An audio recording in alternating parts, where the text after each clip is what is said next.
Welcome to a deep dive on adaptogens. Lately, it seems like everywhere you turn, people are talking about these herbs and how they can, like help with stress. And honestly, I get it. I've been seeing them pop up more and more myself. Like they're the new big thing in the wellness world, you know? You've shared some great sources with us, including a really interesting article from UCLA Health called "What Are Adaptogens and Should You Be Taking Them?" So let's sort of unravel this whole adaptogen thing together, huh? Like, what are these adaptogens? Do they really work? And what should people know before even thinking about trying them? Yeah, it really is fascinating. It's like this intersection of these ancient traditions and Yeah. modern science, right? It feels like we're rediscovering this old wisdom that's been around for centuries using these herbs. So to put it simply, adaptogens are basically a natural support system for when your body is dealing with stress. Okay, I like that. But I gotta say, the word adaptogen almost sounds, I don't know, a little too good to be true, like some kind of magic potion or something. So what exactly makes an herb an adaptogen? I mean, is it just any plant that can, like, grow in a tough spot?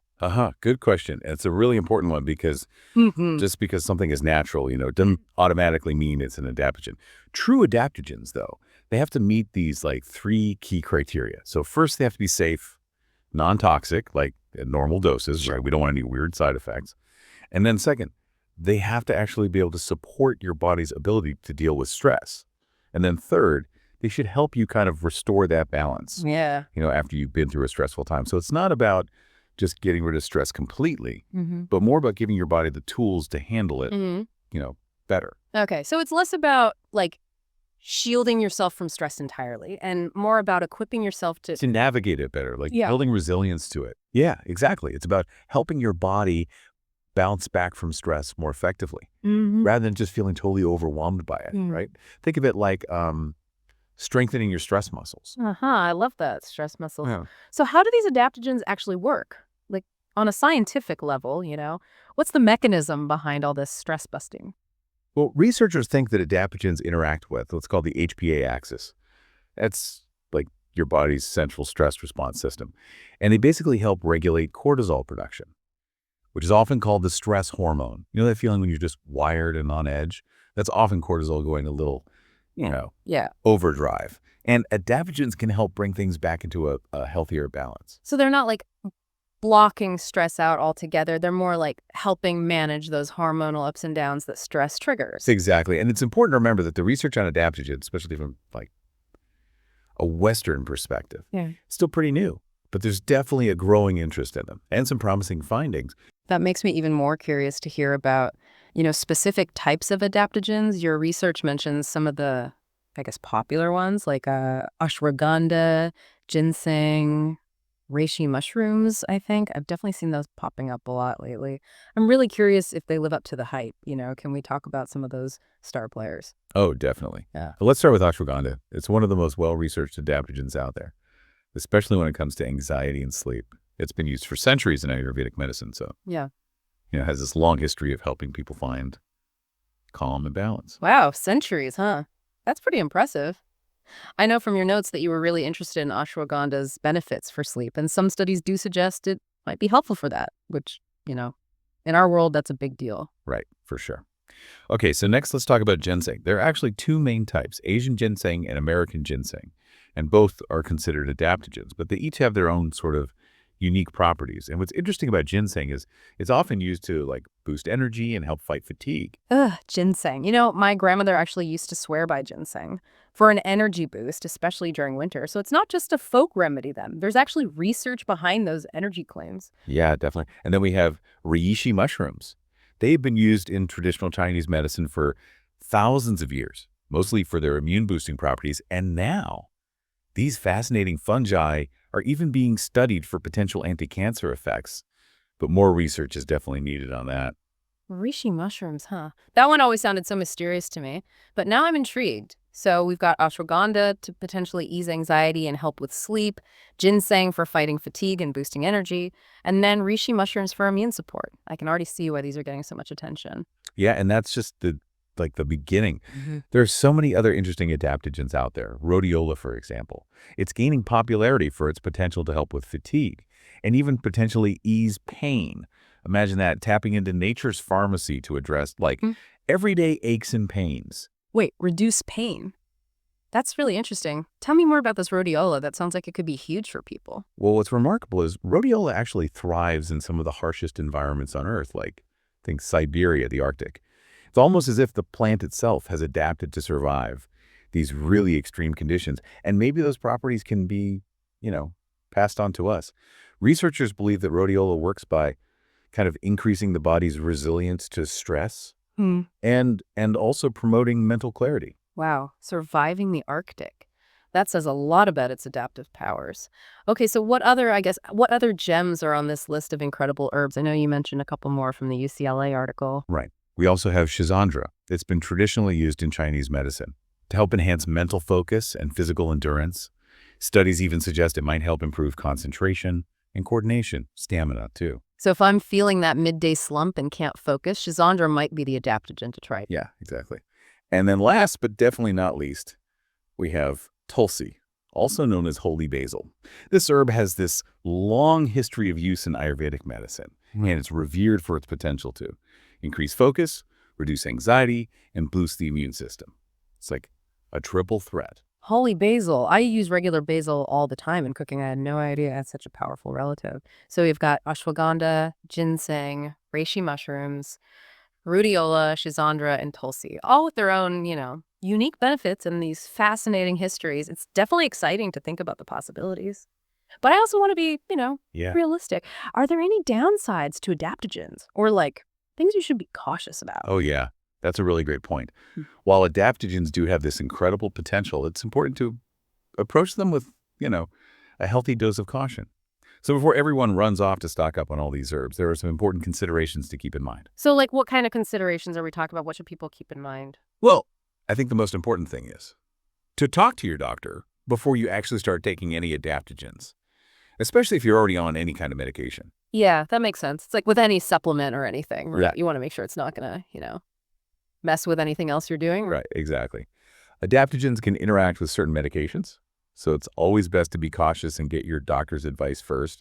They can help you figure out which adaptogens are right for you and how much to take, safely. So it's not as simple as just throw in some trendy adaptogen supplement in your online cart. Nope, not quite that easy. Okay, good to know. Anything else to watch out for? Yeah, another thing to remember is the supplement industry. It's not as tightly regulated as, say, the pharmaceutical industry, Right. which means there's not always a guarantee of quality or potency when it comes to these adaptogen supplements. That is kind of concerning. The UCLA article you shared actually talked about that too. A product might say it contains a certain adaptogen, but you don't really know for sure what's in there or how much. Yeah, that's right. There could be issues with Yeah. the sourcing and the manufacturing and even the labeling, You could end up with way less of the actual active ingredient than you thought, or even some other ingredients that aren't even listed on the label. Wow. That's a little unsettling, to be honest. Makes you realize you got to be careful about, where you get your supplements from. For sure. It really highlights how important it is to do your research, on the specific brands and products you're considering. Look for companies that are, transparent about where they get their ingredients and how they make their products. And look for third-party testing. That helps ensure the purity and the potency. Great advice. So talk to your doctor, do your research, read those labels carefully. Anything else we should keep in mind as we delve into the world of adaptogens? Yeah, and this is a really important one. Adaptogens aren't like a magic bullet, Okay, I was kind of hoping for a magical quick fix, but I appreciate the reality check. But seriously, what do you mean by that? They're not a cure-all. Exactly. They're not going to, solve all your problems. Adaptogens have a lot of potential, for sure, but they're meant to be a supplement, not a replacement for Yeah. standard medical care. They can definitely be a valuable addition to, Right. your wellness routine, but they're not going to replace actually addressing any, underlying health issues or seeking professional medical advice when you need it. Right, so it's more about using them as part of Yeah. a holistic approach to well-being. Supporting healthy habits, managing stress, Exactly. and seeing a doctor when necessary. Right, exactly. So, for example, if you're dealing with chronic pain, adaptogens might help by, reducing stress and inflammation, which could indirectly ease some of that discomfort. But it's still really important to address the root cause of that pain, with the help of a qualified healthcare professional. Gotcha. They can be part of the solution, but not the whole solution. Yeah, perfect analogy. It's like trying to solve a puzzle with just one piece. Yeah. You need all the pieces to really get the full picture. Sure, that makes sense. And that full picture includes things like eating a healthy diet, getting enough exercise, finding ways to manage stress, sleeping well, and of course, getting proper medical care when you need it. Think of adaptogens as just another tool in your wellness toolbox. They can be powerful, but they're not the only tool you'll need. Okay, I'm starting to get a much better understanding of how these adaptogens fit into the bigger picture of, health and well-being. So what about you, dear listener?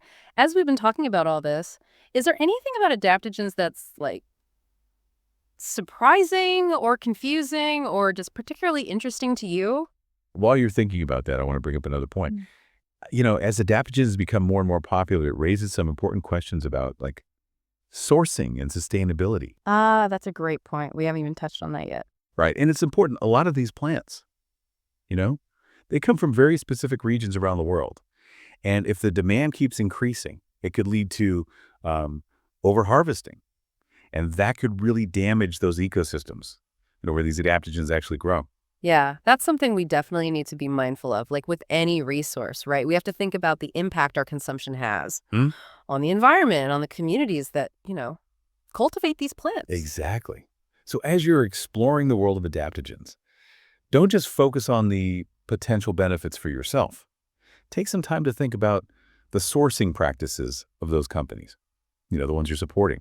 Look for brands that prioritize sustainable and ethical harvesting, fair trade practices, and environmental conservation. Great reminder. It's about finding that balance, isn't it, between personal well-being and global responsibility. Absolutely. We want to be able to enjoy these incredible plants for years to come. And that means making thoughtful choices about where our adaptogens come from and how they're harvested. Wow, this has been a really fascinating deep dive. I feel like we've only just started to explore this whole world of adaptogens, but I've already learned so much, like from understanding what they are and how they might work to like those important reminders about sourcing and talking to your doctor. Yeah, for sure. It's been really valuable. I agree. And the exciting thing is the research on adaptogens is always evolving, right? Yeah. So what we know today, it's probably just the beginning. As scientists, keep studying these plants, we're likely going to discover even more about their benefits. Yeah. And how they can best support us, Makes you wonder, what other natural treasures are out there just waiting to be discovered? But before we wrap up, I want to circle back to something you mentioned earlier about always talking to your doctor before taking any adaptogens. Oh, absolutely. That's super important. Everyone is different, right? So what works for one person might not work for another. And your doctor can really help you figure out if adaptogens are right for you. And they can check for any potential interactions with other medications you're taking and help you figure out the right dosage too. Right. It's all about that personalized approach. Exactly. So to everyone listening, as you're exploring this world of adaptogens, remember to do your research, ask questions and think about not just your own health, but the health of the planet too. Well said. It's been a pleasure diving into this with you. Likewise. And to everyone listening, thank you so much for joining us for this deep dive into adaptogens. We hope you learned some new things today and that you feel empowered to make, those informed choices about your health and well-being. Remember, knowledge is power, and the journey of discovery, well, it never really ends. So until next time, stay curious, stay informed, and take care.